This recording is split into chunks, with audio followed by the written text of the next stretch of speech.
Hi,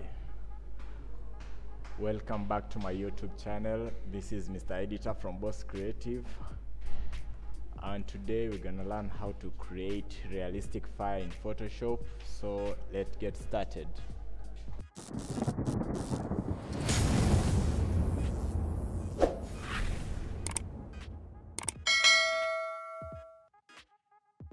So the first thing, ukitaka kutengeneza flare in Photoshop, make sure una apply new layer. Why? Simply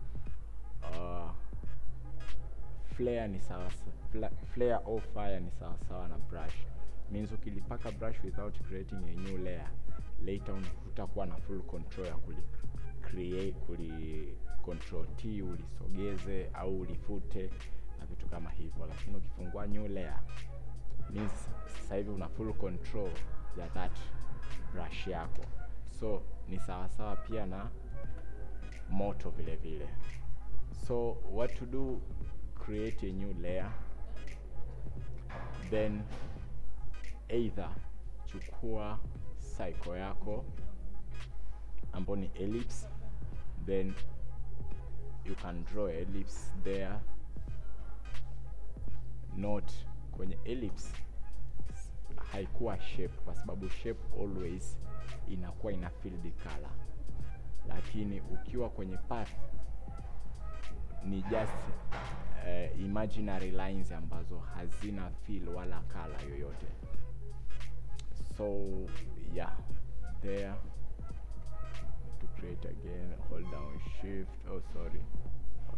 shift there, then kwa sababu ni stroke, go to filter, then render, then unaweza ukasema render flare.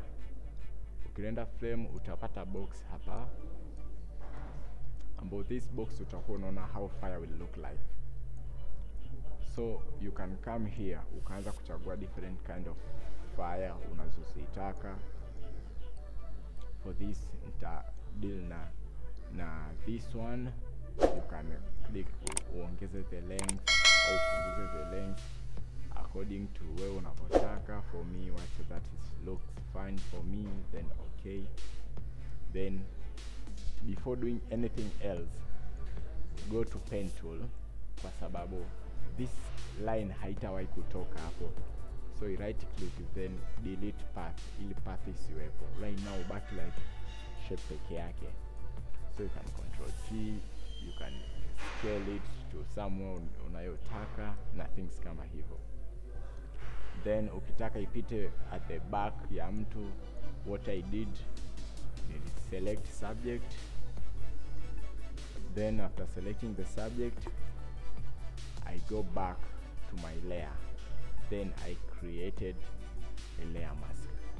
Then nachotaka ni moto uwe nyuma yana, sio mbele. So I press Ctrl I for inversion. Then I inverted the file inaonekana iko nyuma na sio mbele.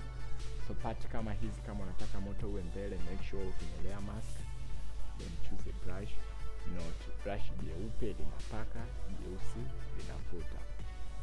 So I want my brush leupe linapaka, jeusi linafuta. X, when you press X una tweak in between there. So white linapaka na things kama hivyo. Upande kwa sababu ulikuwa out of frame, that way unaona haukumalizika na vitu kama hivyo.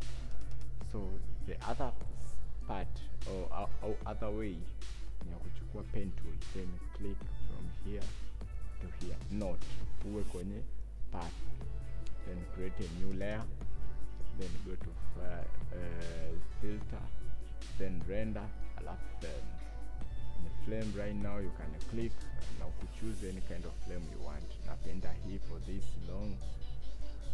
You can play around this ili upate kitu unachotaka wewe.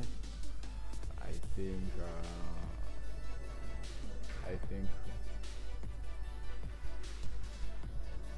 think this will work hapo. Yeah, fine, not bad.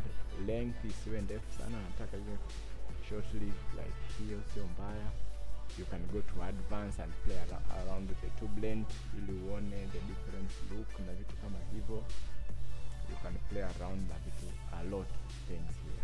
After finish, press OK, then the flyer will be created pale. I can right click and delete path ili nibakiwe na trace. Flyer hii it has the full quality, so even if you control T and scale it, it doesn't mean uta reduce the quality pale. Yeah, so that's how I create my flyer, and that's how to create flyer in Photoshop. Hope you like the video. If you like, please leave the like, and if you have any question, don't forget to leave your comment down below. I'll try my best kuijibu. Na if you want any tutorial ambao you wish ni create, don't forget pia kuniambia. I will try to make that for you. Na kama ni mgeni to my YouTube channel, please don't forget to subscribe and ring the bell icon ili kila napo upload new video uweze kupata notification. Till tomorrow, I will see you. Bye.